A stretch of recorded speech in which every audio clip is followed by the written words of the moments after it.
Movie की starting में एक बुढ़िया को दिखाया जाता है जो कि अभी घुटनों के बल चल रही है और फिर वो एक कपड़े से बनी रस्सी को एक टेबल से बांधती है और उसका दूसरा हिस्सा विंडो से बाहर फेंक देती है। देखने में ऐसा लग रहा था कि वो किसी भी तरह इस रूम से निकलना चाहती है। फिर वो खिड़की के जरिए उस रस्सी से नीचे उतरने की कोशिश करती है, मगर वो देखने में इतनी एजिड लग रही थी कि लग नहीं रहा था कि वो रस्सी से नीचे उतर पाएगी। और ऐसा ही होता है कि वो जब रस्सी से नीचे उतरने की कोशिश करती है एकदम से वो स्लिप कर जाती है, मगर जैसे ही वो नीचे गिरने वाली होती है तो उस रस्सी का दूसरा कोना उसके पैर में फंस जाता है और वो नीचे गिरने से बच जाती है, मगर वो फ्लोर के बिल्कुल पास होती है। मगर दूसरे ही पल वो रस्सी उसको वापस से खींच लेती है उस अपार्टमेंट के अंदर और एकदम से वहाँ की खिड़की बंद हो जाती है। कुछ महीने बाद का टाइम दिखाया जाता है जहाँ पर एक 25 साल की एक लड़की आती है जो कि उसी रूम को रेंट पे लेने के लिए आती है जिसमें से वो बुढ़िया भागने की कोशिश कर रही थी। और यहाँ पर इस रूम को रेंट पे देने के लिए एक मैनेजर भी होता है जिसका नाम होता है म्यूलर, और उस रूम की करंट किराएदार भी जो कि वही बुढ़िया होती है। एना रूम को देख के काफी ज्यादा खुश हो जाती है और सबसे ज्यादा खुशी इस बात की होती है कि उसको ये रूम बहुत ही सस्ते दामों पर मिल जाता है और ये अपार्टमेंट वियना नाम के शहर में बहुत ही अच्छी जगह होता है। फिर एना से एक एग्रीमेंट साइन कराने के लिए बोलते हैं और एना इस एग्रीमेंट पे साइन करने से पहले उस बूढ़ी लेडी से पूछती है कि आप इस रूम को खाली क्यों करना चाहते हो, जहाँ पर वो एक ही चीज बोलती है कि मुझे दुनिया घूमनी है। मगर एना उनका जवाब सुनकर काफी हैरान हो जाती है क्योंकि वो ये सोचती है कि इतनी बुढ़िया होकर वो कहाँ घूम पाएंगी, मगर वो फिर भी उनका विश्वास कर लेती है। यहाँ पर एना अपने बारे में बताती है कि वो अपने बॉयफ्रेंड के साथ इस शहर में पहली बार आई थी, मगर अब वो उसके साथ नहीं है तो वो यहाँ पर अकेली ही रहेगी। और वो अपने बारे में बता ही रही होती है, मगर जो बूढ़ी औरत होती है उसका ध्यान सिर्फ एग्रीमेंट पर होता है कि कब वो उस पर साइन करेगी। और इसी पर वो बूढ़ी आंटी पूछती है कि तुम इस रूम को चाहती हो या नहीं, जिस पर एना हाँ करती है। फिर म्यूलर एग्रीमेंट एना को देता है साइन करने के लिए। यहाँ पर एना जब उस पर साइन करने की कोशिश करती है तो पेन नहीं चलता, तो इसी पर वो बूढ़ी आंटी एकदम से अपनी जेब से पेन निकालकर उसको दे देती है क्योंकि वो किसी भी तरह इस एग्रीमेंट पर साइन करवाना चाहती थी एना के, और किसी भी तरह इस अपार्टमेंट को छोड़ के जाना चाहती है। जैसे ही एना उस पर साइन करती है बूढ़ी लेडी अपना सामान उठाती है और वहाँ से चलती बनती है और फिर म्यूलर भी रूम की चाबी देकर एना को वहाँ से चले जाता है। इसी के बाद एना उस रूम को साफ करने में जुट जाती है, जहाँ पर वो टेबल पर नई फ्रूट्स ला के रखती है, वॉल को पेंट करती है, घर की सफाई करती है और फिर वो इकट्ठा करा कूड़ा बाहर फेंकने जाती है। जिसके बाद जैसे ही वो कूड़ा फेंक के वापस आती है तो वो देखती है कि जैसा उसने रूम पहले देखा था, यानी कि उसने जो रूम की सफाई करी थी वो वापस वैसा का वैसा गंदा हो चुका था जैसा कि उसने पहली बार उस रूम को देखा था, और जो उसने फ्रूट्स रखे थे वो भी सड़ चुके थे। मगर इस चीज़ से उसको समझ में नहीं आता, फिर भी वो दोबारा से अपने रूम की सफाई करती है और दोबारा से फ्रेश फ्रूट रखती है और दोबारा से कूड़ा फेंकने के लिए बाहर जाती है। और जैसा ये बार बार करती है रूम वापस से अपने आप को तेजी से उसी हालत में ढाल लेता है जैसा कि वो स्टार्टिंग में था। और इतनी मेहनत करने के बाद एना काफी थक भी जाती है और उसकी आंखें काली पड़ जाती हैं और वो थक कर एक काउच पर सो जाती है। यहाँ पर एकदम से रेडियो स्टार्ट हो जाता है और इसी को बंद करने के बाद जब वो शीशे में अपना फेस देखती है, जिसके बाद उसको पता लगता है कि उसका फेस काफी तेजी से चेंज हो रहा है और फेस पे रिंकल्स आ रहे हैं। फिर वो घबराती हुई और गुस्से में म्यूलर के पास जाती है जो कि वहाँ का मैनेजर था, और वो उसको बोलती है कि तुमने एक डरावना रूम मुझे रेंट पे दिया है और मुझको सारी सिक्योरिटी वापस दो। इसी के बाद म्यूलर उसको बोलता है कि जो तुमने एग्रीमेंट साइन करा था उस पर साफ साफ लिखा है कि जब तक कोई दूसरा बंदा इस रूम को हायर नहीं कर लेता तब तक तुम इसको नहीं छोड़ सकती। और जो एग्रीमेंट के क्लॉजेस बहुत ही छोटे अक्षरों में लिखे होते हैं जिसके लिए मैग्नीफाइंग ग्लासेस यूज करने पड़ते हैं। इसी के बाद एना म्यूलर को धमकी देती है पुलिस की, मगर म्यूलर को इससे कोई भी फर्क नहीं पड़ता जैसे कि उसके लिए ये आम सी बात थी, और वो एना को एक ही सजेशन देता है कि तुमको अपने रूम पे वापस जाना चाहिए। इसी के बाद एना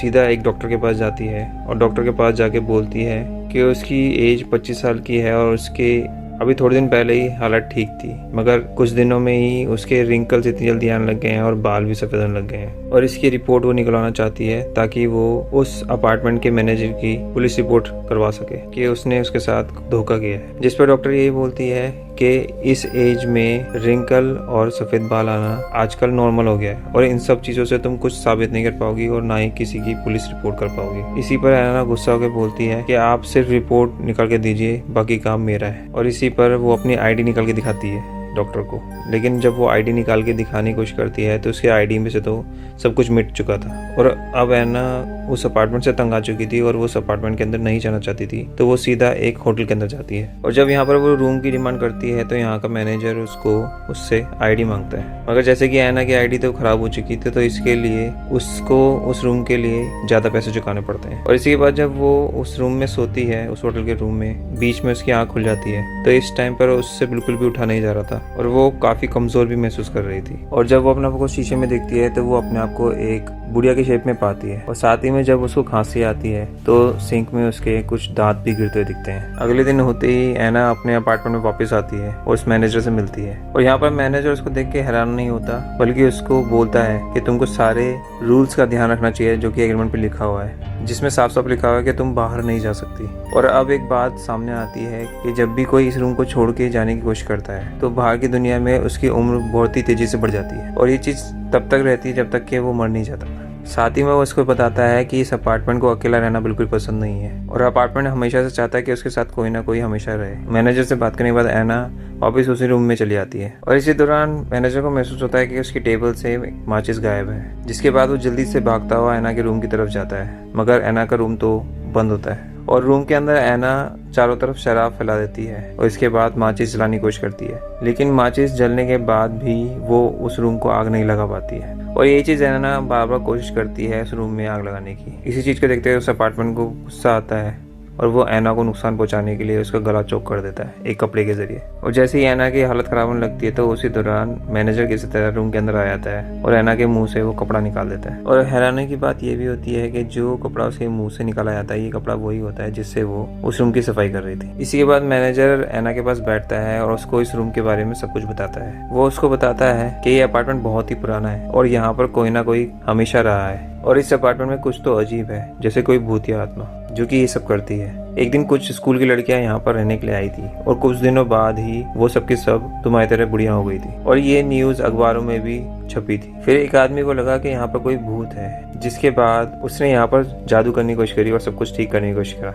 लेकिन कुछ भी ठीक नहीं हुआ, बल्कि उसकी अजीब तरीके से मौत हो गई। इस रूम में कोई बहुत ही खतरनाक आत्मा है जो कि ये सब कर रही है, जो कि इस अपार्टमेंट से छेड़छाड़ बिल्कुल भी बर्दाश्त नहीं कर सकती और इसके बारे में गवर्नमेंट को पता होते भी इसको खुफिया रखा हुआ है और इसके बारे में बिल्कुल भी बातचीत नहीं होती है, यहाँ तक कि यहाँ पर पुलिस भी आने से डरती है। और इस पर मैनेजर एक ही सुझाव देता है एना को कि तुमको कोई दूसरा किराया ढूंढ के लाना पड़ेगा और इसके अलावा तुम्हारे पास कोई और रास्ता नहीं है। इसी के बाद एना सज के अपने बॉयफ्रेंड से मिलने जाती है जो उसको छोड़ चुका था और वहाँ पर मिलते ही उसको वो बताती है कि वो एना है, लेकिन यहाँ पर उसका बॉयफ्रेंड सोचता है कि वो शायद बोल रही है कि वो एना की कोई दादी या नानी है। और जब वो बात कर ही रहा होता है तो उस दूसरी तरफ से उसको कार में उसकी वाइफ बुलाती है और यहाँ पर एना को ये भी पता लगता है कि ये दोनों एक नया अपार्टमेंट ढूंढ रहे हैं। वो चाहती तो वो अपना अपार्टमेंट इनको किराए पे दिला सकती थी, मगर वो यहाँ पर ये सब नहीं बोलती और वहाँ से वो चुपचाप चली जाती है। फिर रात के टाइम एना को दिखाया जाता है जो कि सो रही थी और यहाँ पर रात के टाइम एकदम से रेडियो बज पड़ता है और चीज़ें अपने आप ही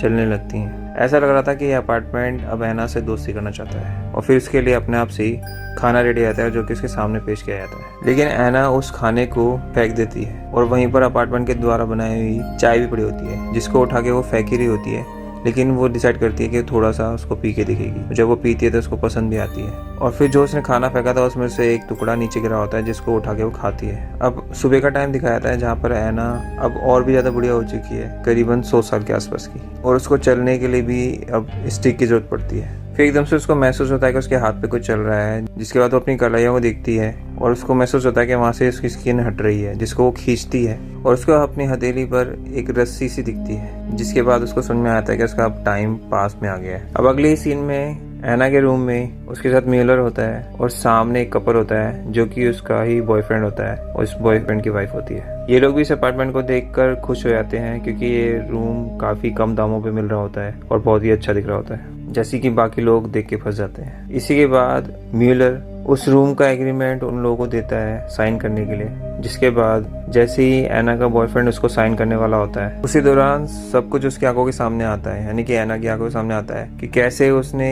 इतनी सारी चीजें झेली इस रूम में और कैसे उसको स्टार्टिंग में जब वो आई थी उसको फंसाया गया था और यही चीज वो दूसरों के साथ नहीं होने देना चाहती थी और इसी वजह से वो अपने दोस्त को उस पेपर पर साइन करने से रोक लेती है, उस पर एकदम से कॉफी फेंक देती है और उन दोनों पर गुस्सा करती है कि तुम यहाँ से चले जाओ और दोबारा वापस लौट के मत आना, जिस पर वो लोग कुछ कहे बगैर भी वहाँ से रूम को छोड़ के चले जाते हैं। अब वो अपना आखिरी मौका भी खो चुकी थी क्योंकि उसने उन दोनों को वहाँ से भगा दिया था, क्योंकि वो बिल्कुल भी नहीं चाहती थी कि वो जैसा कि उसने झेला था वो दूसरों के साथ भी हो, और इससे पता लगता था कि वो अंदर से कितनी अच्छी इंसान है। और इसी के बाद वो म्यूलर यानी कि वहाँ के मैनेजर को बोलती है कि इस रूम को बाहर से लॉक कर देना और कई सालों तक वापस मत आना, क्योंकि अब वो उसने डिसाइड कर लिया था कि वो इस चीज़ को ख़त्म करना चाहती है, इस अपार्टमेंट को किसी तरह दूसरों की ज़िंदगी बर्बाद करने से रोकेगी, क्योंकि जब इस रूम में कोई आएगा ही नहीं तो किसी के साथ ये सब होगा भी नहीं। इसी चीज़ पर म्यूलर उसकी तारीफ करता है और उसको गुड बाय कहके वहाँ से चले जाता है। अब मैनेजर के जाने के बाद आना इस रूम में बिल्कुल अकेली होती है और वो मुश्किल से ही चल पाती है। इसके बाद ये आना खिड़की के पास जाती है और वहाँ की ठंडी हवा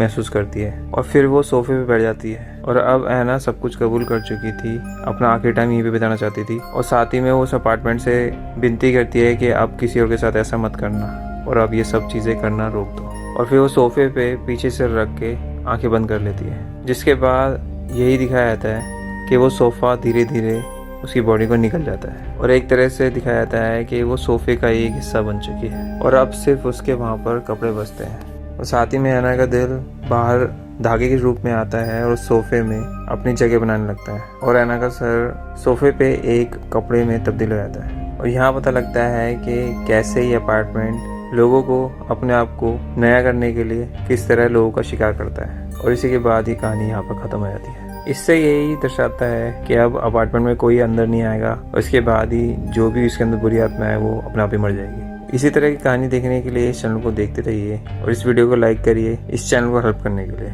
थैंक यू फॉर वॉचिंग।